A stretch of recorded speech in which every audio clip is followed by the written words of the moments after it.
Back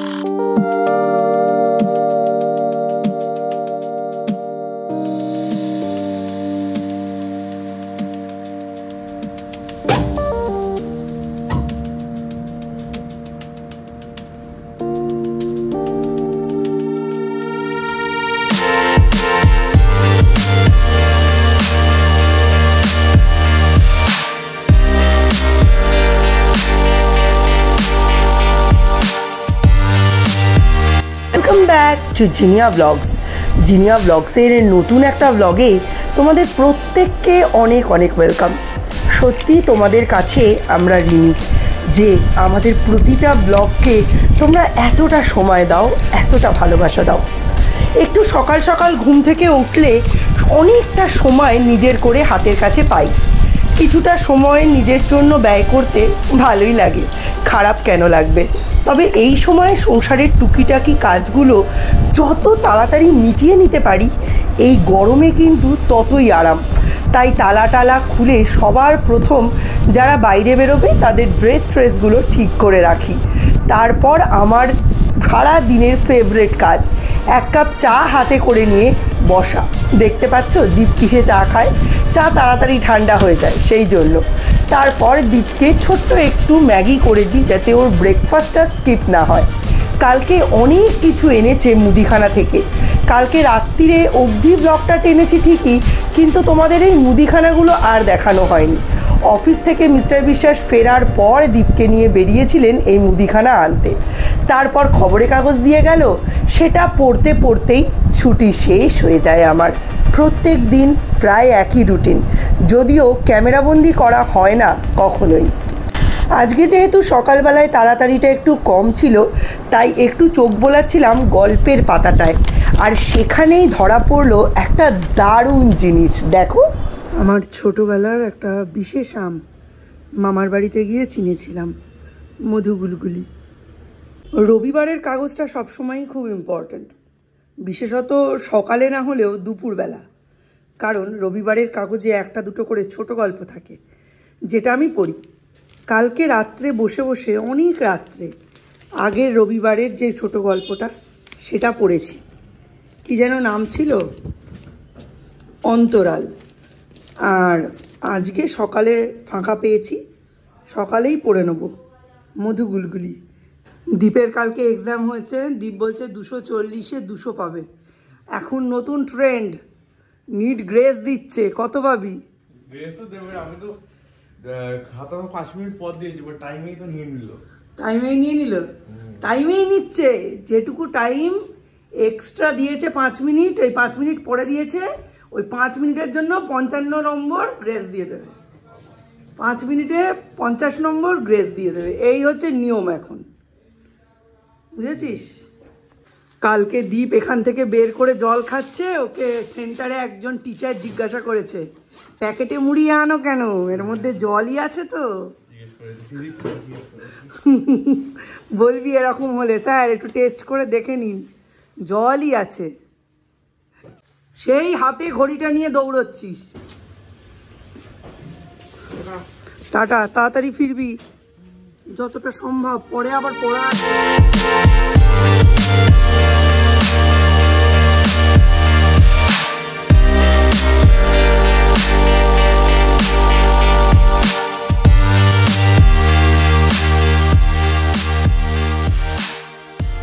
সব টুকনো কাটছি, বাজার এনে দিল।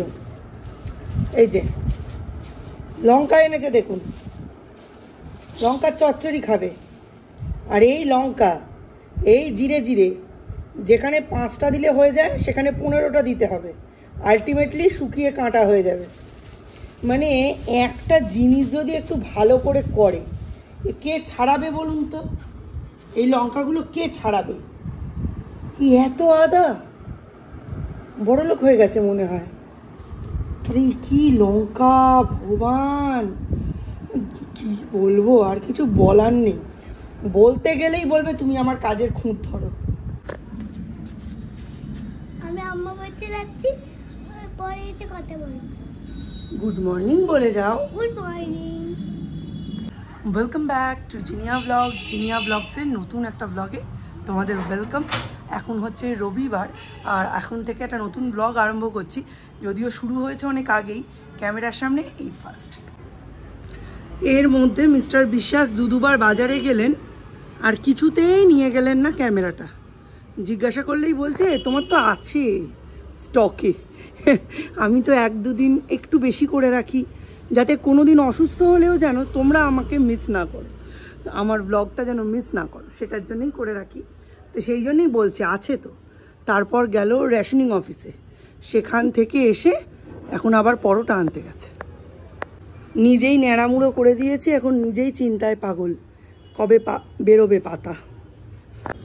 কোনো কিছু আজকে হোক না হোক, আজকে কিন্তু এই বীজগুলোকে ট্রান্সপ্ল্যান্ট করতেই হবে কোনো জায়গায়। শুধু বীজ থেকে চারা বেরোতেই লাগবে 3 মাস। দেখো এখানে মিস্টার বিশ্বাস কী কী এনেছেন। এখানে কাতলা মাছ এনেছে, এখনও ধোয়া হয়নি, সম্ভবত এর মধ্যে মুড়ো আর তেলটা আছে, ভেরি গুড। আর এখানে আমি কেটে নিয়েছি ঝিঙে পোস্ত, আলু বেগুন মাছের। ঝিঙে পোস্তর আলুটা নুন ছিল না বলে নুনের ডিব্বার মধ্যে জল দিয়ে রেখে দিয়েছি যাতে কালো না হয়। এই যে খাবে চচ্চড়ি, ওই জন্য নিয়ে এসছে, এগুলোর মোটা ছাড়িয়ে রেখেছি। আর এই যে বেগুন ভাজা কেটে রেখেছি। আর এইখানে একটা হাবিজাবি তরকারি, মানে আগের সবজিগুলো শেষ করার জন্য এইটা।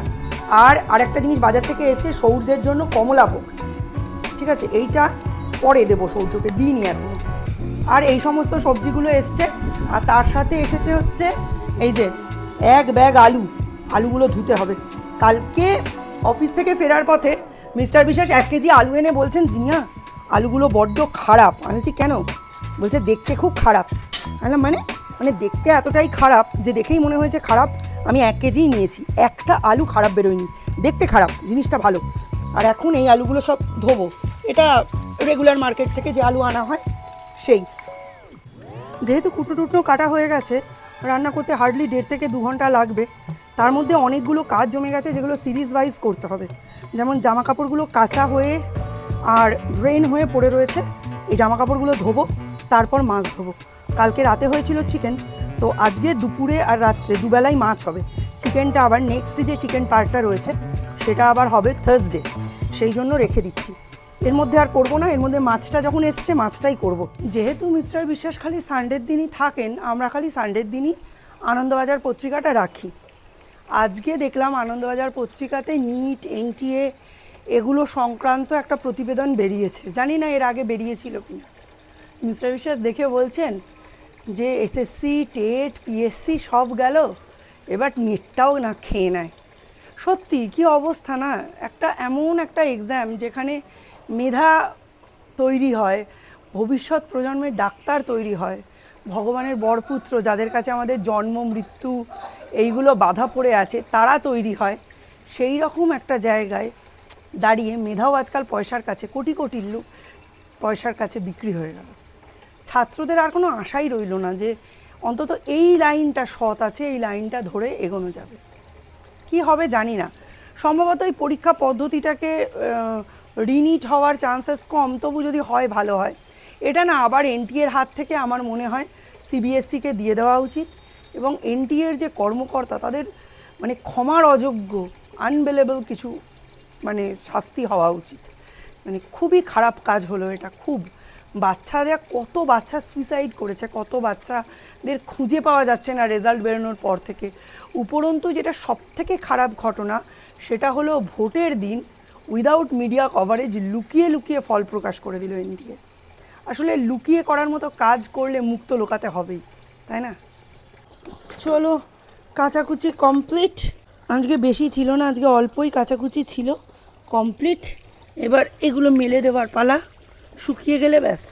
আজকে একটা ঘরের পর্দা দিয়ে দিয়েছি, একটা একটা করে কেচে ফেলবো। সেই পুজোর আগে টাঙানো হয়েছে এটা।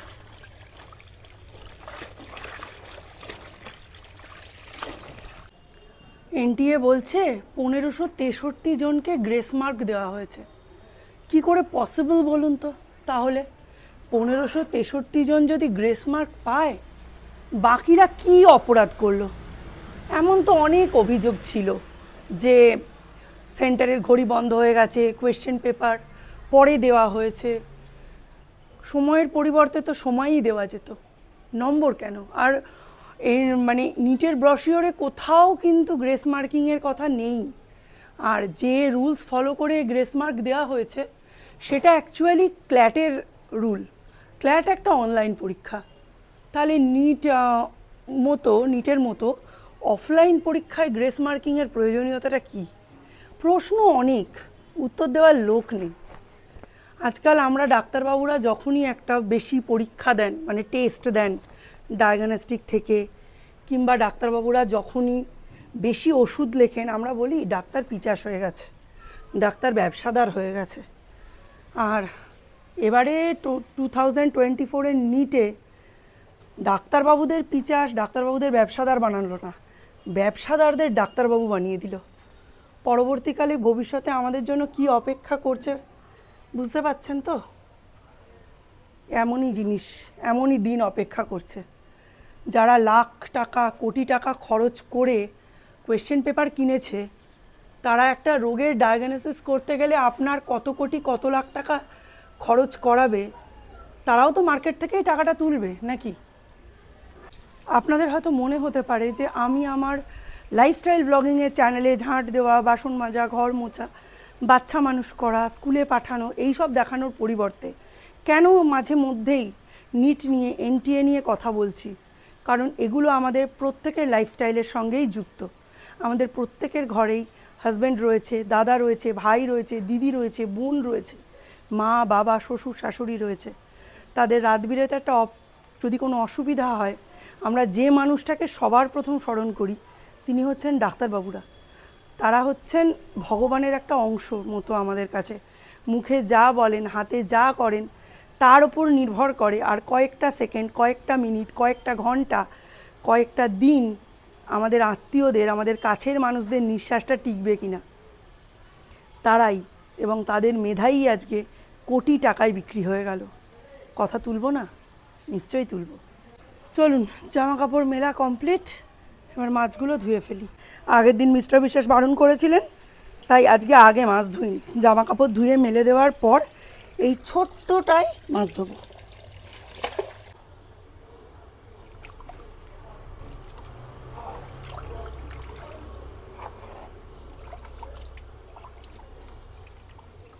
সকালে পরোটা খেয়েছো, এখন এই ড্রিঙ্কসটা খাও, খেয়ে বলো কেমন।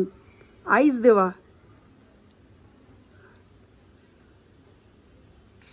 ভালো, টেস্টি, খাও, কমপ্লিট করো। আজকে আবার টিভির টেকনিশিয়ান আসবে, ওই দাদা যার সেই সুগার আছে, ওই দাদা। কি অবস্থা, টেকনিশিয়ানের ডেজিগনেশন, তার সুগার আছে, সেই দাদা।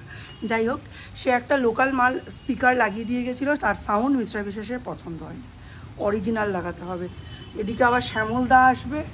শ্যামলদা একটা ফ্যানের কন্ডেন্সার খারাপ হয়ে গেছে, ওইটা ঠিক করবে, বাবুর ঘরের। আর তার সাথে সাথে একটা ওই রিমোট ঠিক করবে, রিমোট বলে না কি বলে, ওই প্লাগের সঙ্গে যেটা রেগুলেটরের বক্স ঠিক করবে। অন করো একবার, অন করো, আমি অন করছি। এবারে এটা অন করো, ইঞ্জিন অন। স্টার্ট করো, স্টার্ট করো, একবার স্টার্ট করো।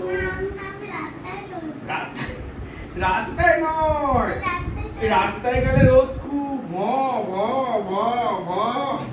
ধরো হ্যান্ডেল, ধরো হ্যান্ডেল। আচ্ছা হ্যান্ডেল ধরো না,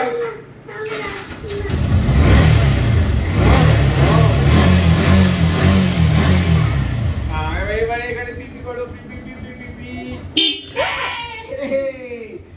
জাস্ট উঠোন ধুয়ে টুয়ে সরস্বতী দিয়ে এই বেরোলো। চলো দেখিয়ে দিই রান্না কি কি হলো। এই হচ্ছে রান্নার কন্ডিশন। প্রচুর রান্না হয়েছে আজকে, মানে সময়ের অনেক আগে শেষ হয়েছে, কিন্তু প্রচুর রান্না হয়েছে। কি কি আছে এটার মধ্যে? ডাল, এইটার মধ্যেও ডাল, পেঁপে দিয়ে মুসুরির ডাল। এটার মধ্যে আছে এই যে ভেন্ডি পোস্ত, এটার মধ্যে আছে বেগুন ভাজা, তো ভাত। এর মধ্যে আছে ঝিঙে আলু পোস্ত, এটাতে দুধ জ্বালানো রয়েছে, বাবা ছেঁকা খাচ্ছি। আর এর মধ্যে আছে আলু বেগুন দিয়ে মাছের ঝোল।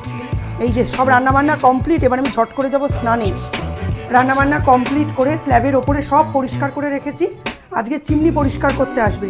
যা দৈন্য দশা হয়েছে এটা পরিষ্কার না করলেই নয়।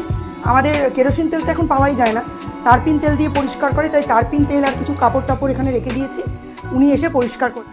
প্রচণ্ড গরম, দরদর করে ঘামছি।